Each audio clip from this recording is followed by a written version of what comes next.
Okay, hey YouTube. So this is part two.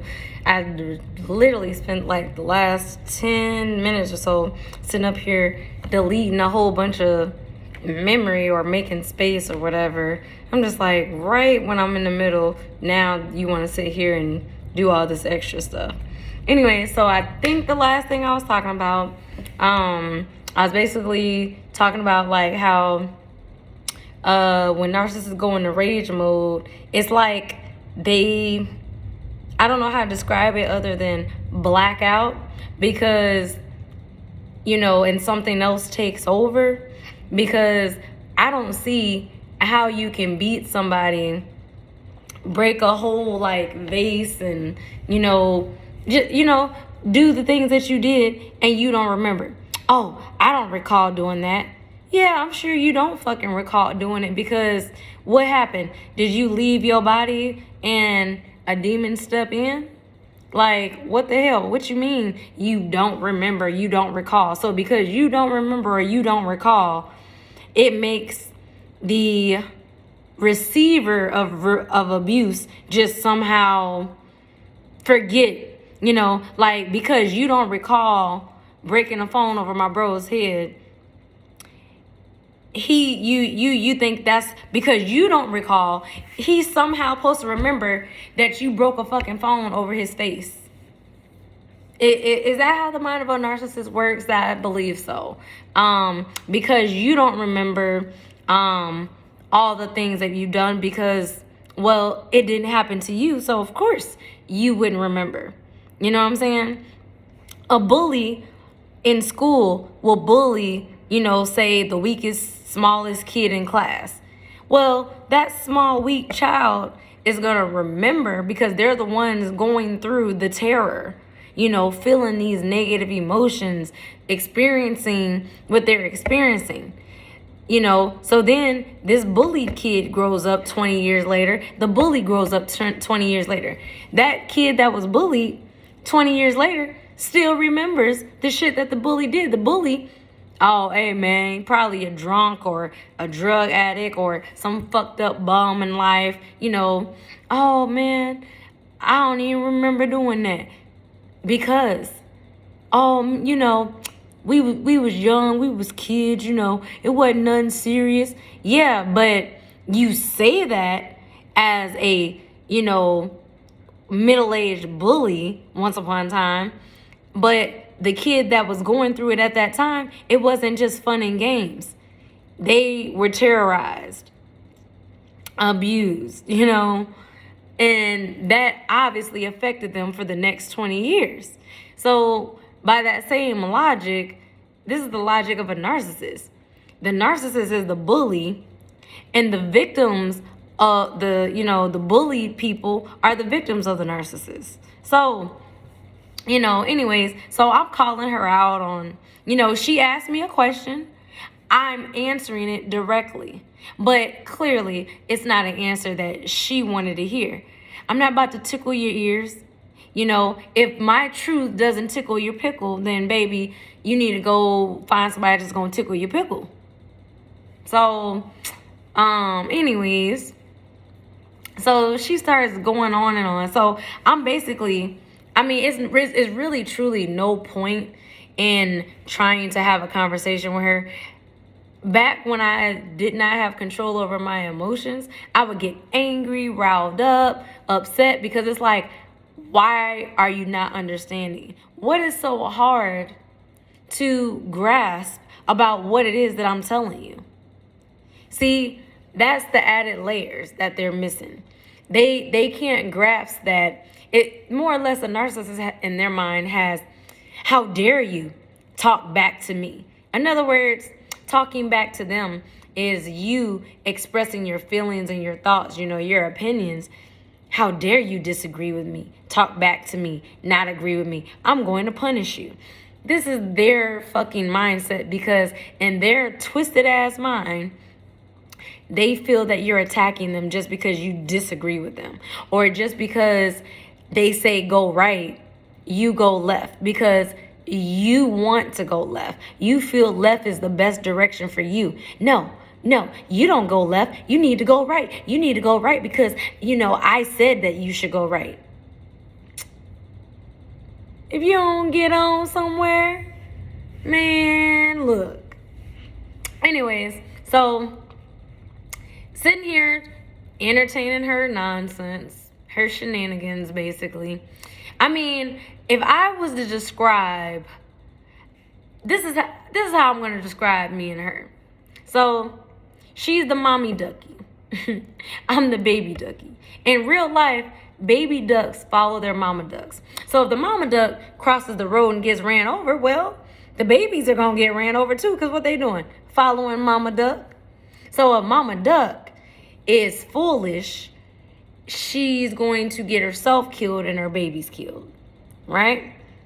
If she's wise, she'll be able to cross the street with her babies, and all of them will safely make it into the pond or wherever the hell it is that they're going, right? Narcissists are the ducks that will walk to the railroad tracks, and instead of just crossing over the railroad tracks to get to the other side, they'll start walking down the railroad tracks. Train and everything is coming. They don't care. They don't care if the train hits them, and they don't care if the train hits the baby ducks. That is how a narcissistic person operates. They don't give a damn about themselves, so do not think that they're going to give a damn about you. So she starts going on and, trying to belittle me and talk down on me about my career at the moment, and, making it seem like she, and this is the thing that I don't like about her kind, Satan's kids, the creatures of the night, whatever, the demonic, narcissists, like whatever the fuck you want to call them or however you feel towards them, you have all the right to feel that way. I mean, after what they did to you or what you had to experience, and then you had to turn around and heal from it. Come on now. Healing is not an easy process. If you go and cut yourself and then you get a scab, the scab might be irritated or bothers you, or you might get to picking at it and then it comes off, and then what happens? You might start bleeding again. That's literally how it is in the healing process, psychologically and emotionally and even spiritually. But nobody can see those scars or see those hits. You know what I'm saying? So, a lot of my friends growing up, oh, I wish I was in your shoes. Shit. If you only knew, you would take that statement back. You're only seeing the surface. Whenever friends would come over, my mom was a whole she was an angel. Cooking, cleaning, sweet as can be. But then when no one is around and it's behind closed doors, just me and her, Satan herself popped up, And, but yeah, so she starts, and it's funny because they love to interrupt you a lot during conversations. They want to cut you off. And it's like, can you be quiet and allow me to finish? Don't interrupt me. They interrupt you because they're trying to, get you discombobulated and off topic and off a train of thought. Because if she can get me off topic of her bad parenting and her abuse and talk about, what I did as a 5th grader and how I broke a lamp, it's like, what the fuck? What the fuck does that got to do with your bad parenting? I mean, well, I was a bad parent because you were a bad kid. Well, is there really a such thing as a bad child? Because there's lots of children who, when their parents are abusive, neglectful, absent, shows them no attention, gives them no time, that causes the child to act out. Just like a narcissist will accept positive fuel, and if they can't get that, then they'll take negative fuel from you. It's no different than a child. They'll gladly receive, good positive attention, but if they can't get that, then they'll get it negatively by any way possible. So my mom me and her could be having a serious conversation, such as, she believes that she was a good parent. Well, if you were truly a good parent, why is your son a pedophile? Basically, your children are a reflection of you, because why else were you down my throat about how I present myself to the world, how I talk, how I act, how I dress, how I eat, you know what I'm saying? Every little least thing of how the world would perceive me. It's like, well, you can't wear that. Well, what's wrong with my outfit? I don't like it. Oh, so because you don't like my outfit, that's a reason for me to go change? Girl, fuck you. I'm gonna wear it what the fuck I want to wear. Especially as a goddamn adult, I'm gonna wear what the fuck I want. I wish anybody would tell me they don't like my outfit. I'm gonna be like, I don't like your face. I don't like your voice. You know what I'm saying? But people can't handle that. But again, so to try to really, she wanted me to get off her ass about her parenting. And so she decides to try to come at me and start talking about, how I don't have a degree. Bitch, you ain't got one either. Where's your degree? How you gonna talk about me being a truck driver and you a truck driver too? You, matter of fact, you stole the idea from me, and then you want to try to flip it like you came up with the idea all on your own. Oh, I decided to be a truck driver, you didn't decide to be a truck driver. You knew that was a plan B for me for if it didn't work out of me being a doctor. And I just decided that I don't want to be a doctor anymore. And that's my choice. But she wants to, you passed up on making thousands of dollars. That is my business. So what it sounds like is, if I was offered $1 million, right? But the individual offered me $1 million, told me that I had to do some horrifying things, or, you know what I'm saying, in order to receive the money. Now it comes down to my morals and my values. So if I truly, in my spirit, am convicted that I don't want to harm other people, well, if that person offered me $1 million, told me to put, say, a kitten in a blender, I am not going to blend that cat. I have to pass on that $1 million because I cannot kill another being knowingly, willingly, and intentionally. I can't. It is not in me to sit there and watch that kitten in the blender and just press the on button and know that little baby is going to get ground up, cut up, and die a horrific death, and even if I press the button and turn and close my eyes, when I open my eyes, I'm going to want to look at what happened. Fur and blood everywhere inside the blender. I would be horrified. I would feel bad, and I would feel bad because, one, I have 2 cats of my own, and I love animals. Not just cats, dogs, I love animals. So even if I pressed the button and I turned and walked away, that's on my conscience and in me that I pressed the button. And then it would be on me that anyone around me who thought to press that damn button, I'm gonna fuck you up. Because that's not gonna happen in my presence.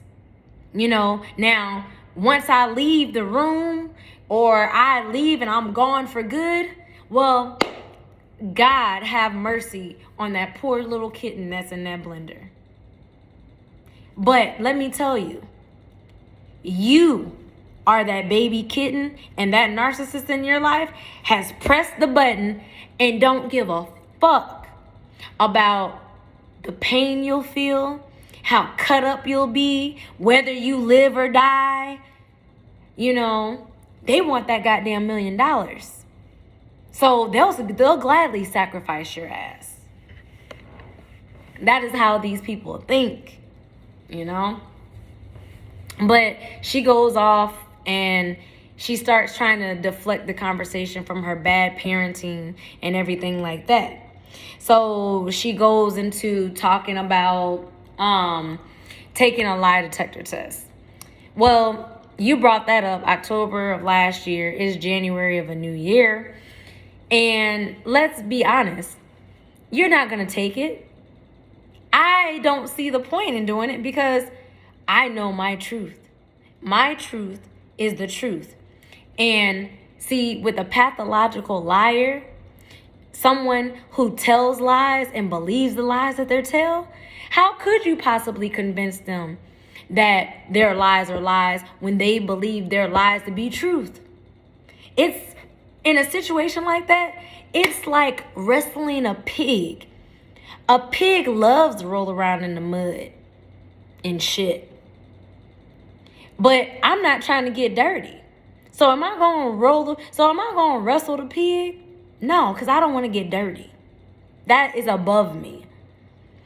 Cleanliness is next to godliness. They say that for a reason, because if you watched any of my other videos, narcissists have a very bad hygiene. And that is a fact.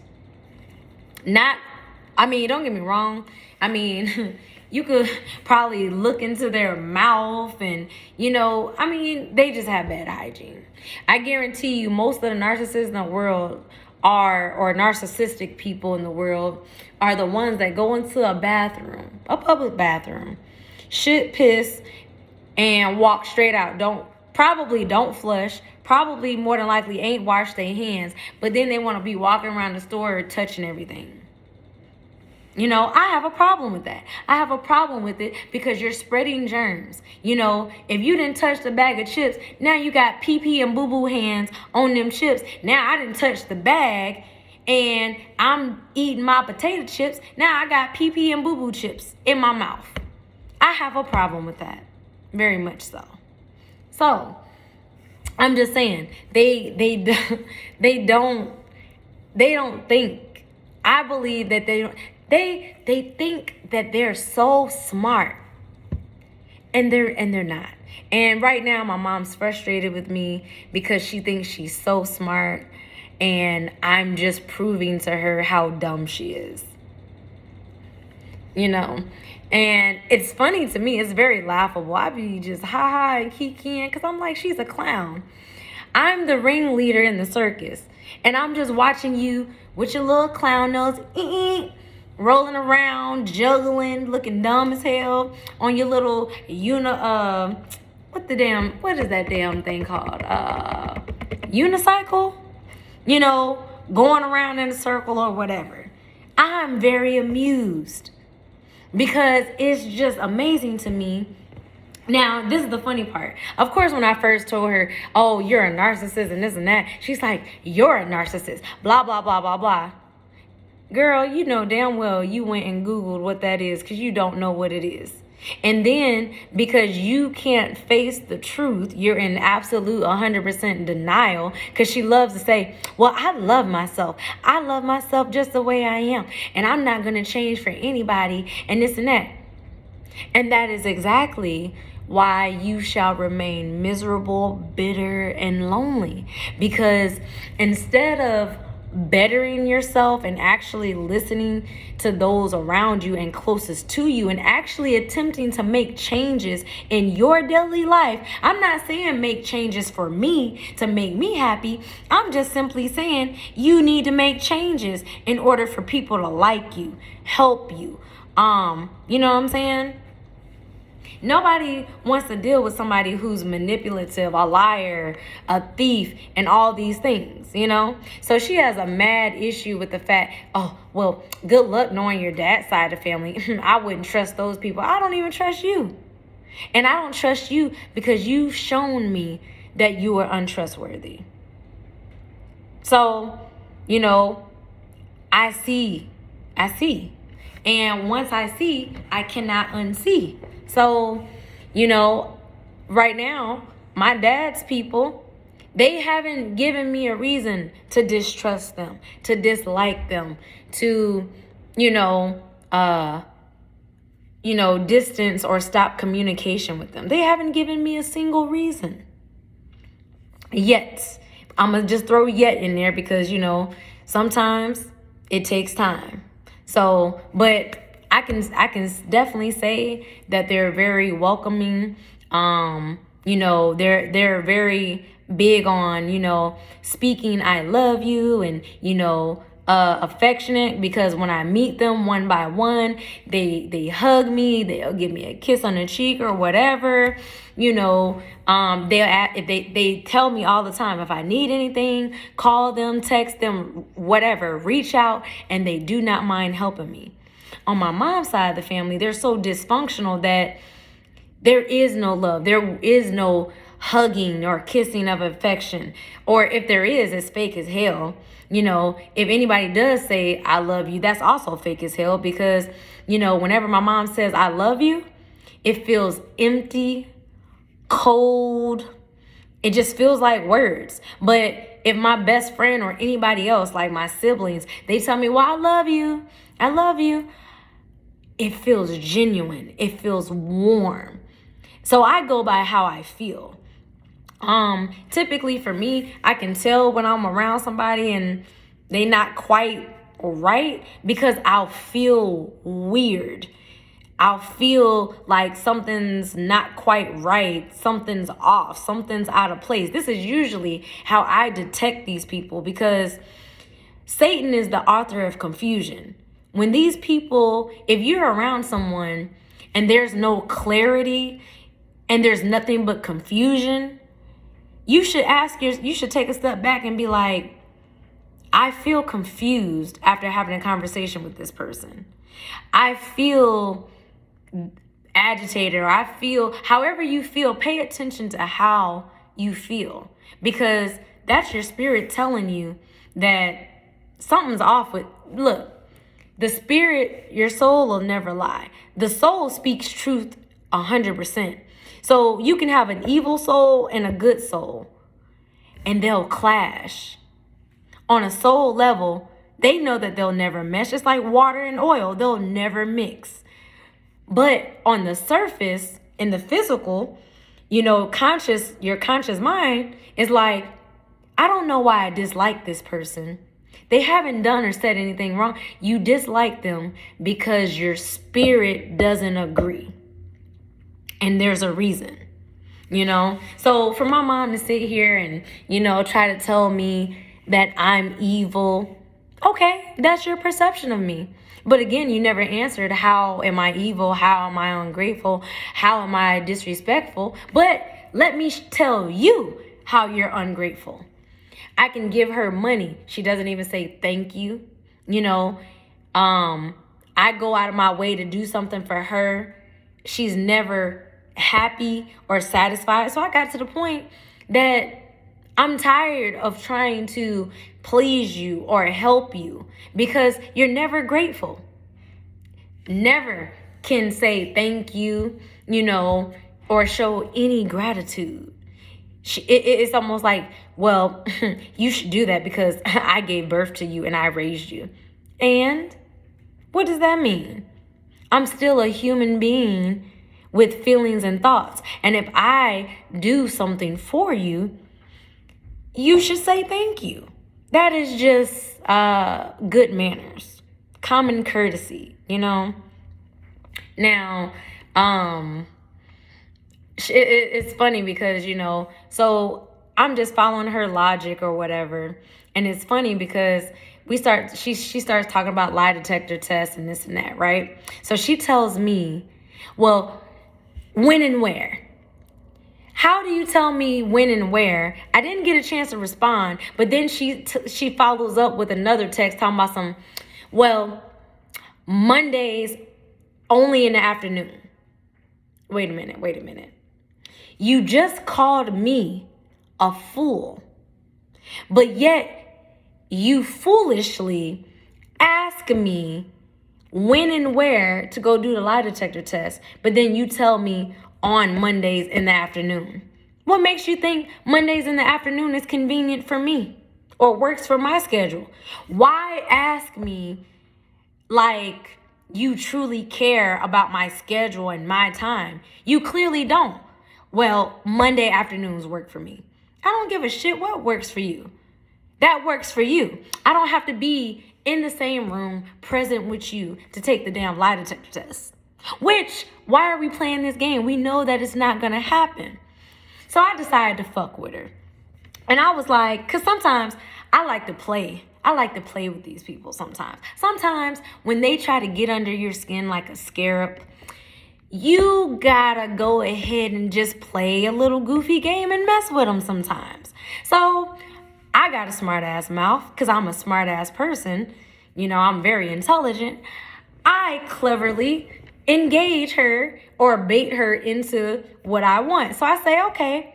I said, well, you're a fool because why would you tell me Monday afternoons, but turn around and ask me what's convenient for me? Clearly, you don't care about my time. You're selfish and only doing what's convenient for you, right? So then I say, well, you know what? Because in her mind, she must think that it's going to just be me, her, and the tester, right? Just in like a private room. Baby. I got to go to Jerry Springer on your ass. Or I think his name is Jeff Wilkos, you know, the Wilkos show. We got to take it to worldwide national TV because it's 100% legit. And I ain't gonna lie, I'm gonna get on TV. Yeah. Because look, when Jerry say the lie detector test determined that was a lie. I knew it. I knew you was lying. I knew it. Boy, look, I'd act a fool on the stage, y'all. You heard me? I don't mind going to Connecticut, baby, to be on Jerry Springer's show and you know what I'm saying, prove to the world that I am right, that I am the truth teller. Now, mind you, I don't need validation from the world. I don't need validation from Jerry Springer. I don't need validation from the lie detector test. I don't need validation outside of myself because I know what has happened. I know the truth. And I told her too, you know, because she likes to talk about my dad is dead. So why are you steadily talking about this man is a deadbeat and blah, blah, blah, blah, blah. Just men bashing, right? You are very bitter and lonely.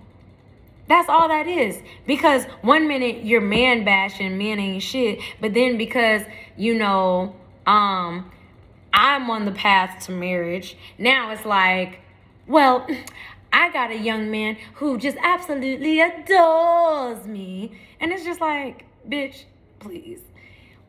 Look, any dude that got with her, I'd feel bad for him.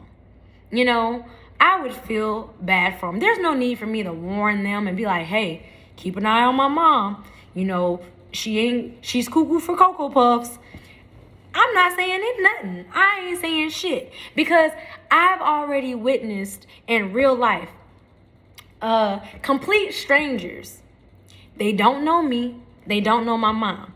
They've met my mother first. And then at some point, for whatever fucking reason, my mom talks about me. I don't know what she's told these people about me because I'm pretty sure she's done nothing but smear campaign me and lie. That's all it is. Because how can you tell anybody about me and you don't even know who I am? You don't even know my favorite color. You don't know my pets' names. You don't know my address. You don't know the basic shit about me. So what could you really truly tell anybody about me? Other than I'm your daughter. And that I'm a truck driver.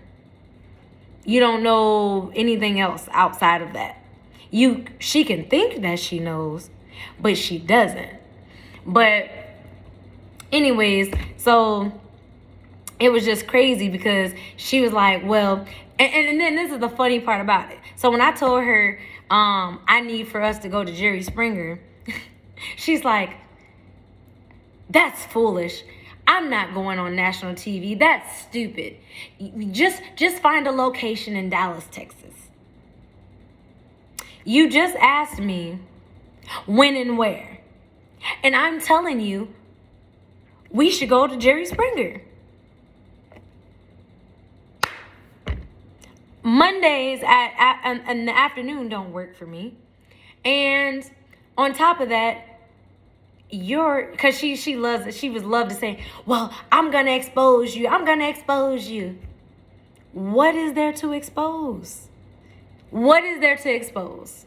Please indulge me and tell me what you're going to expose. And who are you going to expose it to?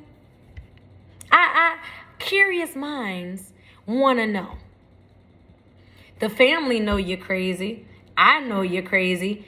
Total strangers who have met her and then they meet me, they're just mind blown, mind blown that she and I are related. I said, yes, unfortunately, we are related. Because everyone who has met my mother, they don't like her. They'll come to me and be like, I don't mean no disrespect, but your mama get on my nerves. I can't stand your mama. Your mama is controlling. Your mama this, your mama that, da. And I'm like, yes. Preach. Amen. We having church today. Holla. I'm not the only one. So you mean to tell me in a world of over 1 billion people, 7 billion people, all 7 billion people in the world are crazy except for you, Mom? You the only sane person on the planet? Okay. All right. And if I'm so crazy that I need to be in a sponge room, straitjacketed and all this, well, why am I not in a sane asylum? And then when I start asking these questions, she gets angry because she doesn't it's like arguing with a toddler. You know, you've been a bad girl. And it's just like, oh, little Tinkerbutt. Tinkerbutt, sit down, Tinkerbutt. I ain't playing with you. Tinkerbutt, come here. And you gotta like hem their little ass up. Like, that is how I view my narcissistic mom. She's a tinkerbutt. I have to literally discipline her. This is the reason why I'm in the control of conversations. You know, that's just like when she got to arguing with me last night. I'm at work. I'm not about to argue with you through text message. Little girl, good night. End of conversation. And it's funny because now she know I've trained her essentially that when I say conversation is over, I could wake up to 17 text messages, 17 missed calls or whatever the fuck. If I say that the conversation is over, it's done. I've washed my hands of that situation because I got other things to worry about and other things to do. I'm not worried about you. But it's funny. I trained her like a dog. And hey, it is what it is. You know, when I say conversation is over, she has learned that it's like pointless to text back. So she'll wait till like the next day. And that's basically what's going on. I'll text her, like, she said something to me. And I didn't even reply back. All I sent was laughing emojis with the little halo emojis. That's all I sent to her. And I went about my damn day. She waits until basically yesterday to come back and say whatever it was she had to say. I'm not going to back down. And it irritates her. Wow, I got the hiccups right now.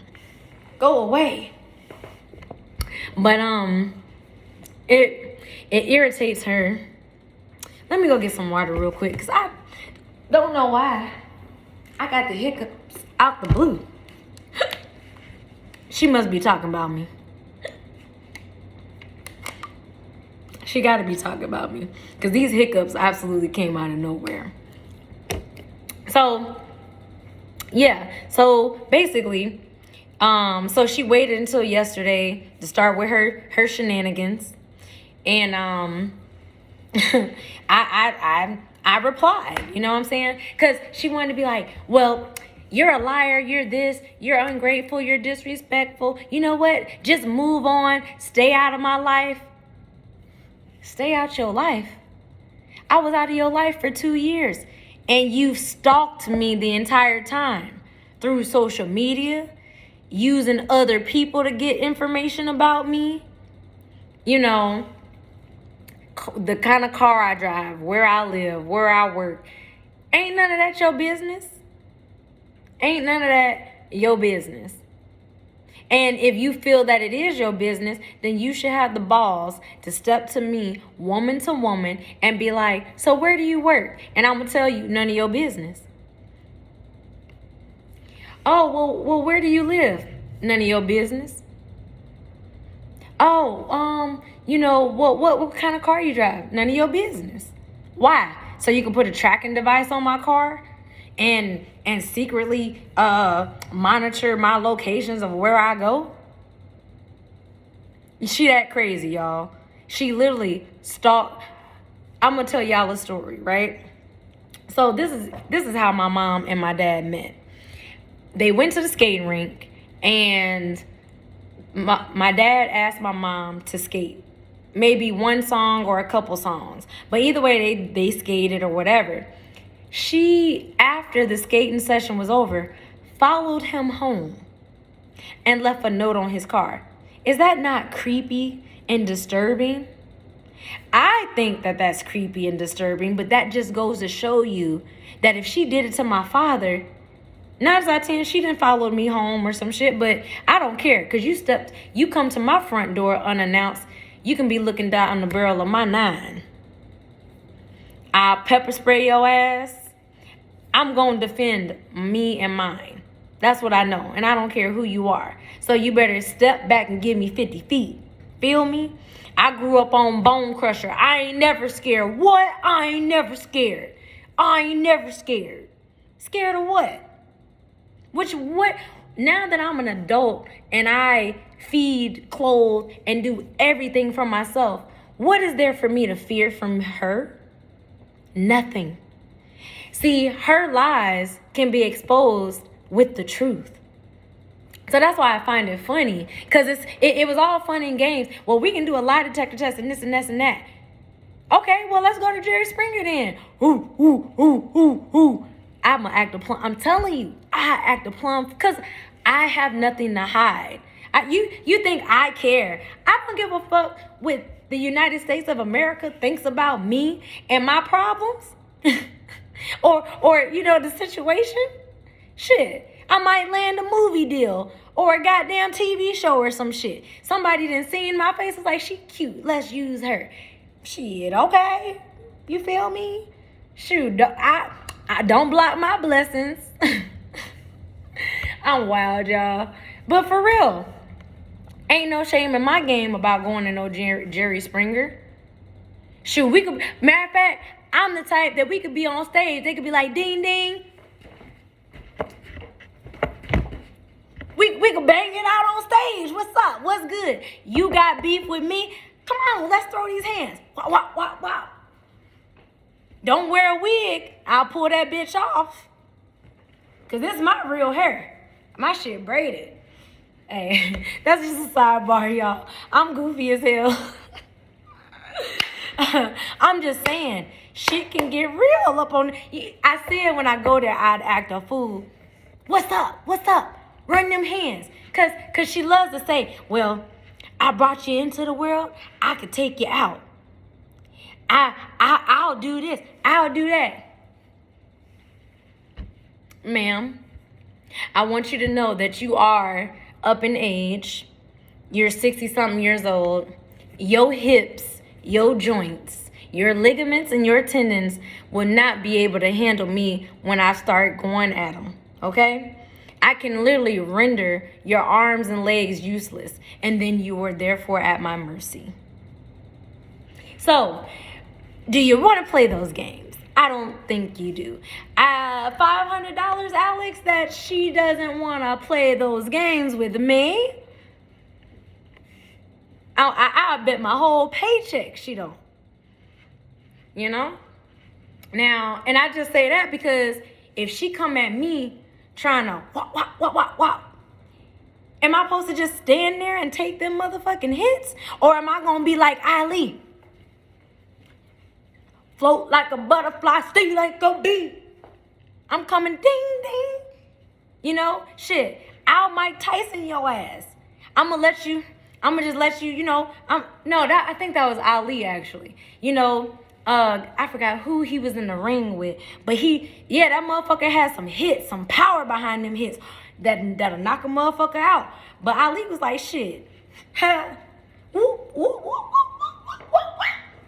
You know what I'm saying? Motherfucker throwing them power hits, getting tired. It's round 3. Ooh, I'm slow. I'm wearing them. Oh, I'll take them hits. All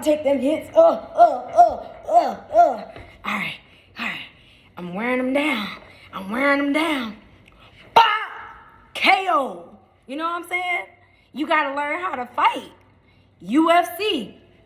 Man, look, I do like UFC and I do like, boxing. I don't watch it all the time, but when I do, boy, I definitely take they moves to like real life shit. I play chess, not checkers. But for real, that's just how you gotta be. You gotta, sometimes you gotta wear them down. Like, let them exert all their energy. And then when they get tired, it's just like, oh, tinker butt. Here's a pillow and a blanket. Oh, little tinker butt. Oh, little booty boo. Little booty boo tied. Little booty boo tied. I'm for real. I can't take narcissists seriously at all. But it's just funny because I'm coming at her directly, wanting clarification as to her allegations towards me or her trying to attack my character and stuff like that.